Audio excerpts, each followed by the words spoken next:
to our ARCS San Diego virtual Home for the Holidays, a rather unique way to be celebrating this year. As we navigate 2020, it's important that we continue to celebrate our traditions like Thanksgiving, Christmas, Hanukkah, and New Year's. Come on in. My name is Rachel Collins. I'll be your tour guide as we're treated to several members' decorations as they open their homes to us. Since we cannot gather together in person, sit back in the comfort of your own home, pour yourself a glass of bubbly, and enjoy the beautiful music and imagery we have to share.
Peggy and Hamp always have a grand seafood extravaganza during the holidays.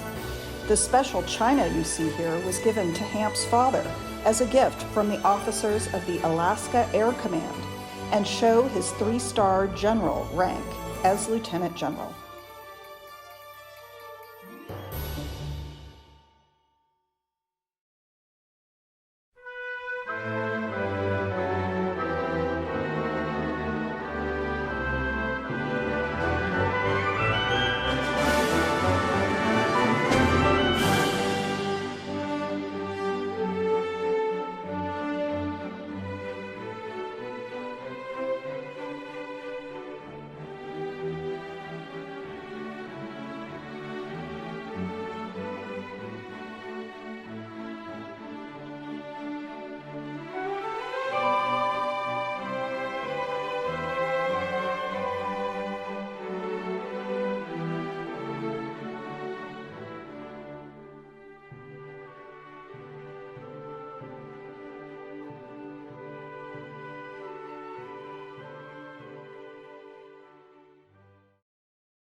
The centerpiece for Thanksgiving has a pheasant in the middle with feathers, leaves, and pine cones and fruit around the base. Each place, in addition to a decorated napkin with fall leaf and berries, has an antique salt filled with chocolate-covered almonds. These salts were collected by my mother-in-law over many years. The candelabras are over 100 years old, and the runner down the middle of the table is from Thailand.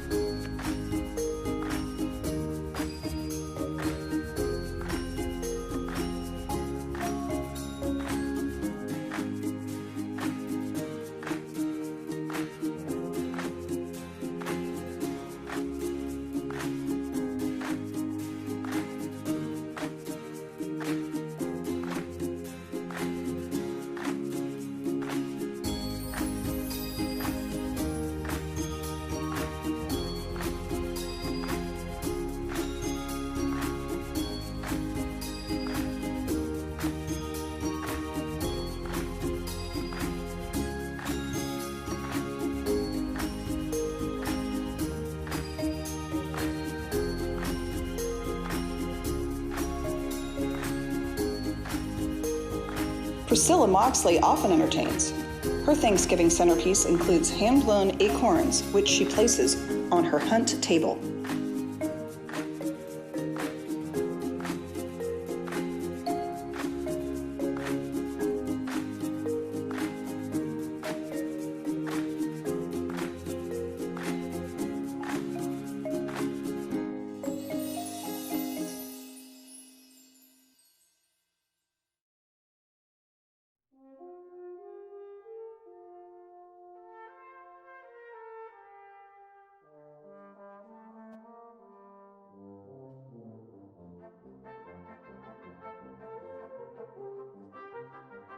June Chockley's has both Hanukkah and Christmas table settings for her blended family.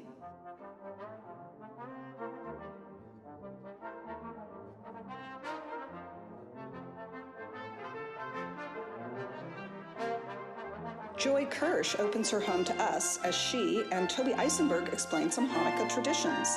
The menorah, the dreidel, the chocolate coins, called gelt, and the origin of potato latkes. Yum.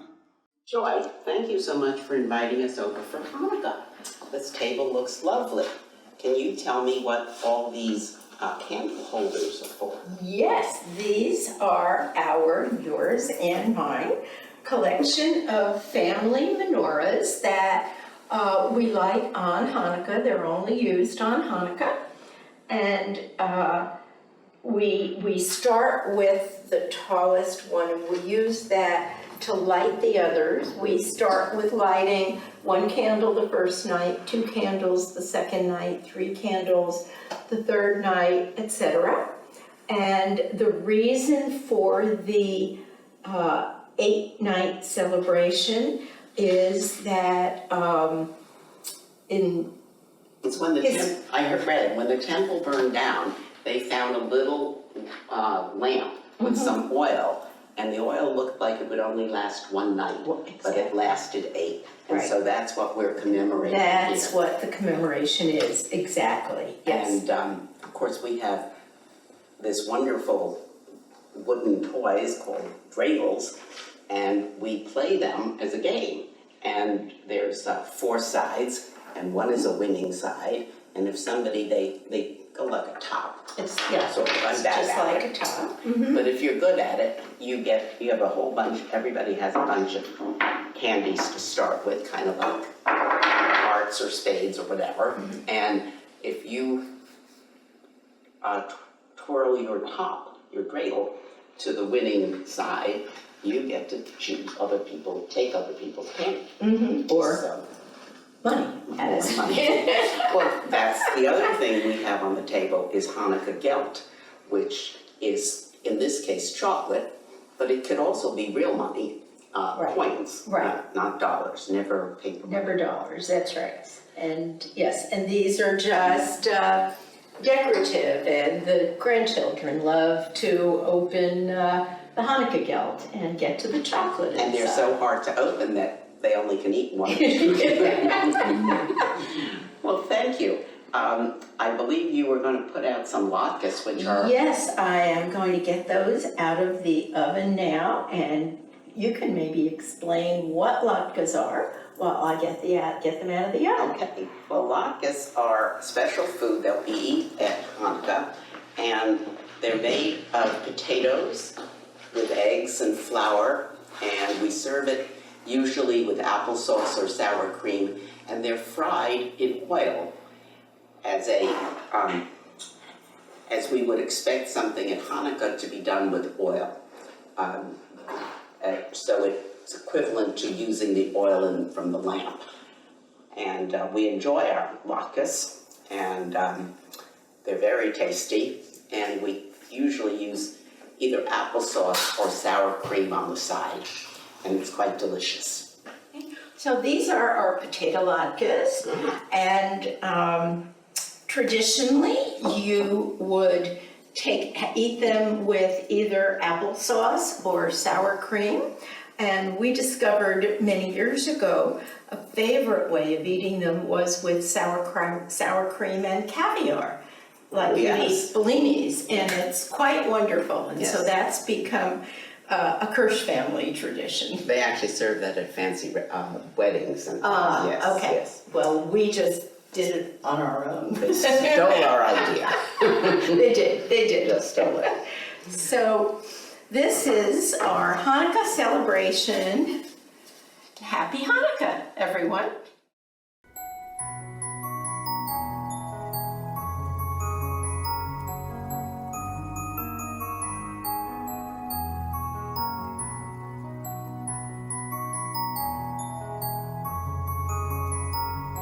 Anne's family tradition is that everyone opens a pair of fuzzy Christmas socks to wear on Christmas morning. The dogs like to share in the photograph as well. This year, she found a wonderful book for Advent by Anne Voss Kemp called Unwrapping the Greatest Gift. It comes with beautiful white paper ornaments that are coordinated with the Christmas story. A beautiful centerpiece that's fun to make as a family. We remember well our ARCS holiday tea at Barbara Bacall's in 2018. Join us as we see how her home is decorated for 2020.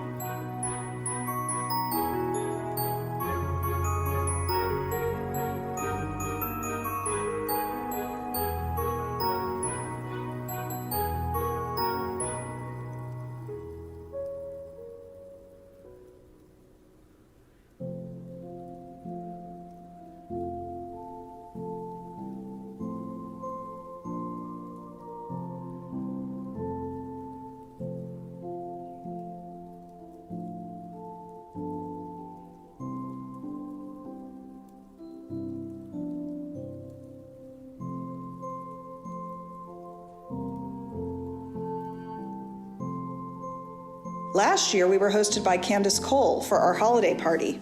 Here are some of her festive ideas.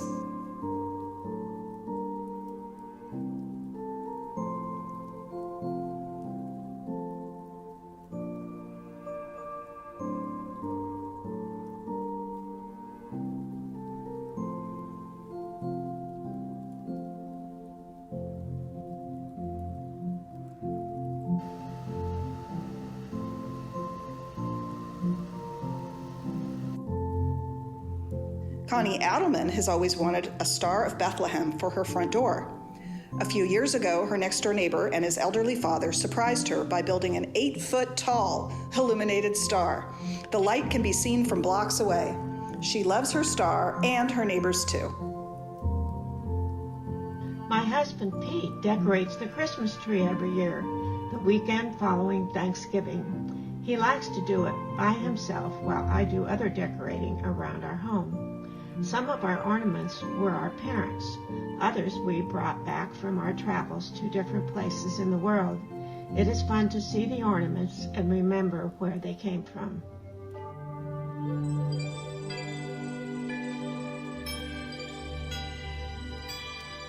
These two photos are 2020 appropriate.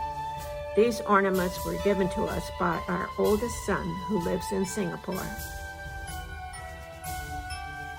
The next two photos, I used my bears and a tablecloth with bears on it. The first is for Christmas morning brunch with grandchildren, and the second photo is a Christmas tea, and the program had some relationship to bears. When our children were born, my mother-in-law knit Christmas stockings for our sons. When our sons married and had children, I found the same pattern from a friend and knit their children and their wives the same stockings. The Santas on the mantle are part of a collection gathered over many years.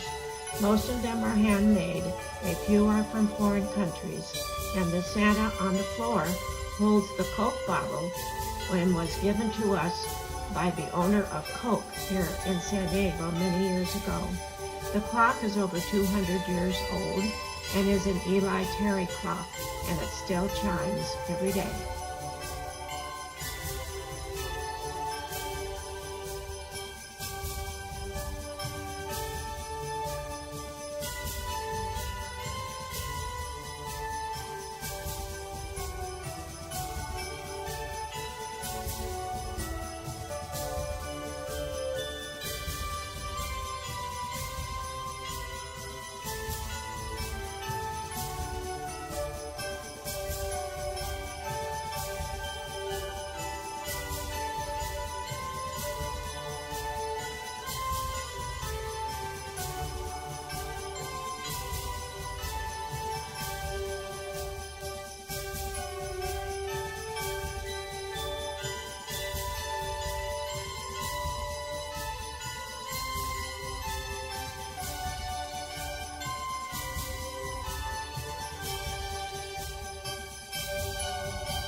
Margaret Dudas celebrates by setting a lovely table.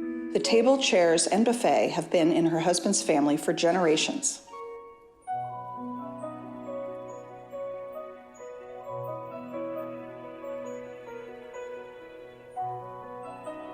Perry's family heads to Hawaii to catch up with Santa.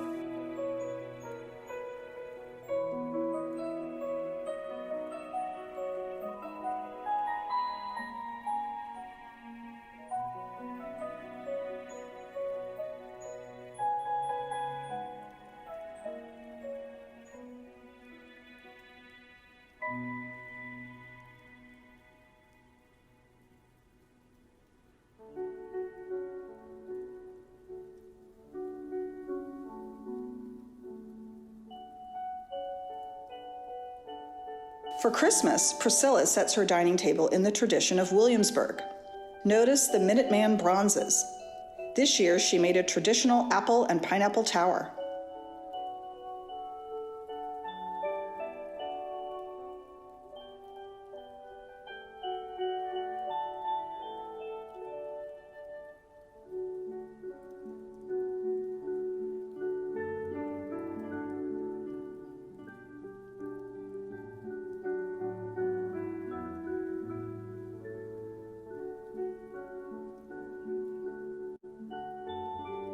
The Arbalez family spends Christmas together in their cabin in the snow.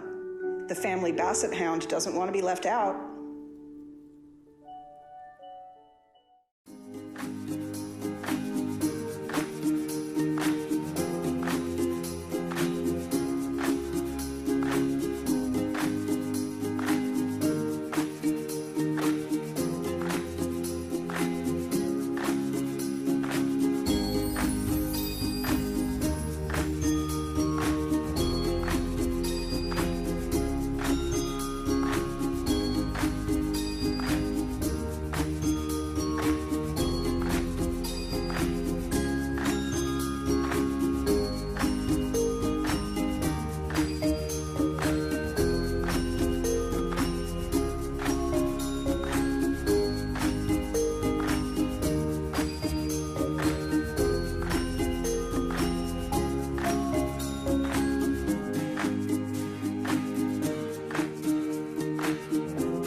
A bûche de Noël was prepared on a cool day in a COVID-friendly setting in Barbara Starkey's backyard. 3 mixers, a hot plate, and a double boiler were used before the cake went into the oven. Then more mixing for the filling with cognac and stiffly beaten meringue and melted chocolate. Lots of work, but the results are delicious and make enough for a crowd. I will show you how to make mushrooms. This is Jacques Pepin's recipe. You simply make meringue, which is 6 egg whites beaten stiff with a dash of salt. Then you add gradually a cup of sugar, and you beat it again until they're shiny and stiff, and then you fold in 1/2 cup of sugar. And as soon as you get it, you then take your pastry bag and you use just a plain round tip.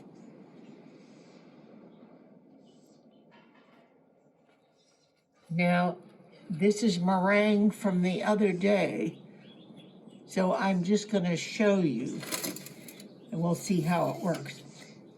You take your cookie sheet and you butter it, and then you sprinkle flour, and you knock it over the sink to get the excess off.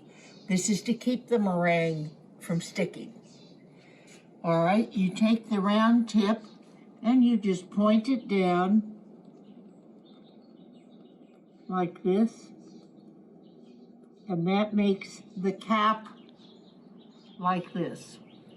Then you take it, and to make the stem, you just pull it out like this. And that's it. And you can make mushrooms any size you want. Once you cook them in the oven for a good hour or so at a very low oven. Then you take a knife and you just cut out the center. Now, meringue is just like pastry.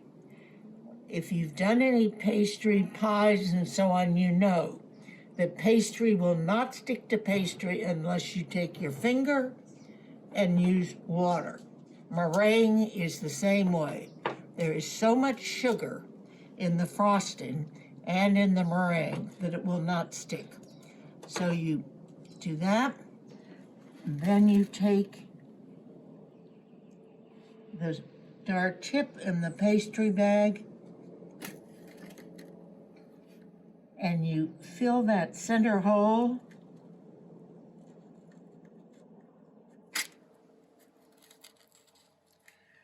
like that. And then you take one of the stems and dip it in the water and stick it in the center, like that. So the frosting becomes the gills of the mushroom. Now, if you want, you could take dry cocoa and sprinkle it on top of your mushrooms, whatever. But that's fairly simple. Okay?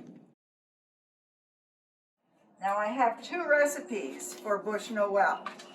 One is Priscilla Moxley's, and I will tell you that her frosting, the center that she uses in the cake, is unbelievably delicious. The instructions for the mushrooms are the first recipe here. And my recipe is from a French chef that worked at Biltmore Hotel in Beverly Hills for many years. And this is his recipe. He was born in Normandy. Okay. Priscilla did the mushrooms in this. I'm going to show you how to make the cake. All right. When I was checking Bush Noel's, I found Julia Childs, and she says you can use any cake you want because Bush Noel's is a cake process, not a specific cake. And then I looked at the New York Times cookbook, and they said the same thing. So ladies, you can even buy a frosting if you don't want to go to this trouble, and you can even use a cake mix. It uses 6 ounces of sweet chocolate. Now practicing, I use both sweet chocolate and semi-sweet chocolate. Both of them were good. The semi-sweet was darker, and of course with a little different flavor than the sweet chocolate. But I use Baker's when I use the baking chocolate, and I used, actually, Costco's semi-sweet. It's a little bit bitter for me, but that's because I like sugar. Okay. It did the flour by weight, and I did the sugar by weight. And there isn't very much flour in this, and there's not much sugar in this. Okay, and now I'll add this, and I think it'll mix better than if I added the whole thing at one time. We cooked the genoise in the jelly roll pan that was greased, and then you line it with wax paper that is also greased. Then you take it out. I'm doing this a little backwards because I wanted to show you how we were doing it. So you take it out and you turn it upside down on a tea towel that has been liberally floured with powdered sugar. And once you take the genoise out of the oven, you immediately turn it up onto the tea towel. You let it cool, and when it's cool, you peel the wax paper off. And look how easily it comes off. But it must be cool. So you just take globs of frosting and smear it on. The frosting has the powdered sugar, it has eggs, cognac, butter, shortening, vanilla, cream of tartar, 4 tablespoons extra strong coffee, 5 ounces melted semi-sweet chocolate, and then the 4 tablespoons of cognac. And it is delicious. So now we have spread the frosting or your filling. And now you very gently, because you don't want to break it,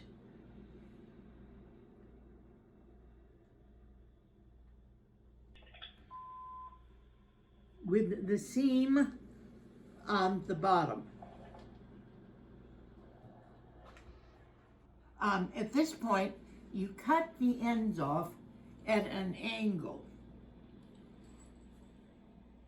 So take a sharp knife and go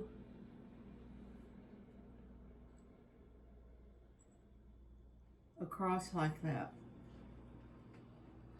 cutting all the way down.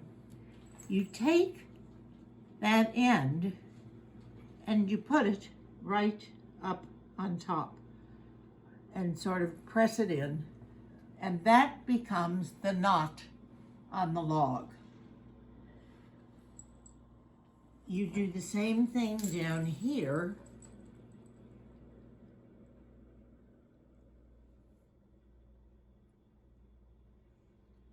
and you just put it someplace to enjoy later.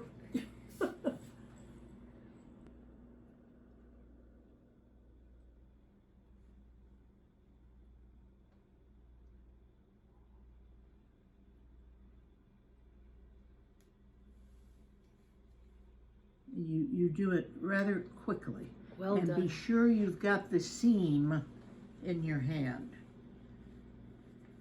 Okay. So now we are ready to frost the outside of the log. And push down, hold and push. And it's tough because the frosting is thick. So I lay it down on the counter and push. Then you just fold the top over like that, fold it about once or twice more to give you something to hold on to, and we're ready to go. And you start and you just follow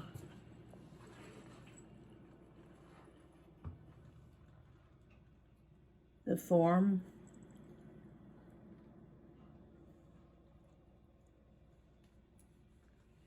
of the genoise.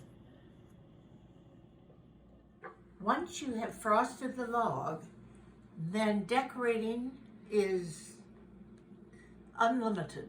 Whatever you want to do, you can buy things to use. Here it says Merry Christmas. We can stick that in someplace. The holly, the evergreens, and things that you stick in. I have deer that go where the evergreens are. I have Santa and his sleigh, if you want to do that. We would put Santa here.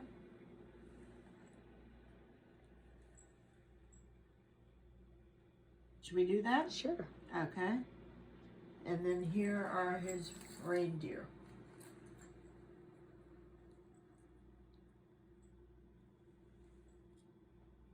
And of course, you know that I pinched these off of another bush to Noel.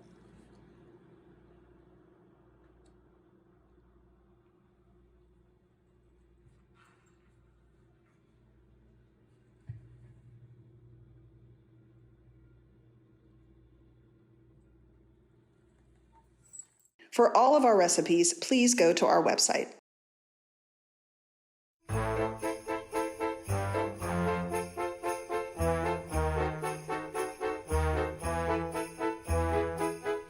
ugly sweater, where did you get it? It's quite the eyesore. So ugly, that ugly sweater. How can you wear it? It's so outlandish. So ugly, it's not so ugly. In fact, I like it. I'll buy one for you and you'll see. No! Ugly sweater, ugly sweater. That ugly sweater. I think it's great. Where did you get it? It's really fine. It's quite the eye. I think you're being so ugly, so very. That ugly sweater. Why can't you see? How can you wear it? It's very chic. It's so outlandish. So ugly, it's not so ugly. In fact, I like it. I'll buy one for you and you'll see. No! It's such an ugly sweater. It's such an ugly sweater. Deplorable. It's beautiful. Horrendous. Magnificent. Odious. Gorgeous. Hideous. Smart. Repugnant. Delightful. Oh no. Happy 2020, everyone. Merry Christmas 2020. I've actually just gotten what I call a kitschy Christmas sweater for the first time in my life. You can see it has all the best elements: baubles, bells, and bright colors. But you'll note too that there's a very tropical theme. Flamingos with feathers, real feathers, and Christmas hats, and parrots with Christmas hats, and candy canes. So it's a very tropical, maybe more of a Florida kind of scene, but of course it works here in California. And so I wanted to share with you that what I call the kitschy Christmas sweater, lowbrow art, mass-produced art as opposed to fine art. What's not to love about a little kitsch? Merry Christmas! It's so ugly, it's beautiful. I guess I'll go and buy one for myself.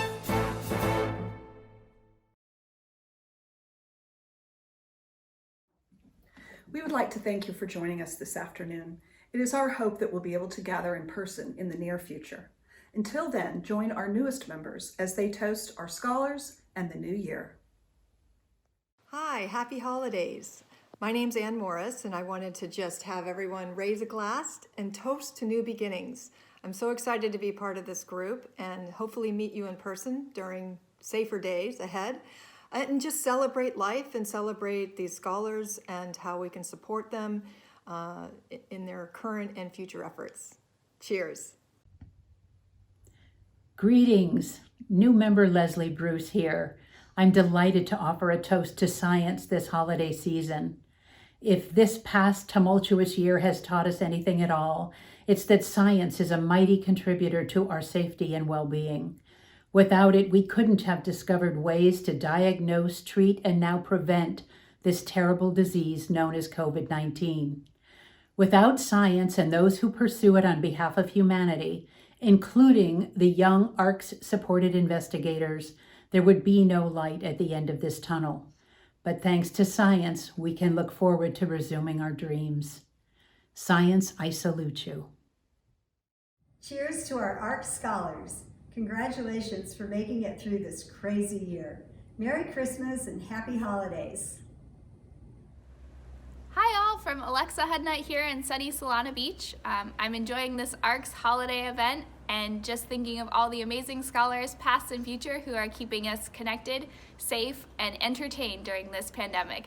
I'm hoping to see all of you soon in 2021. Cheers!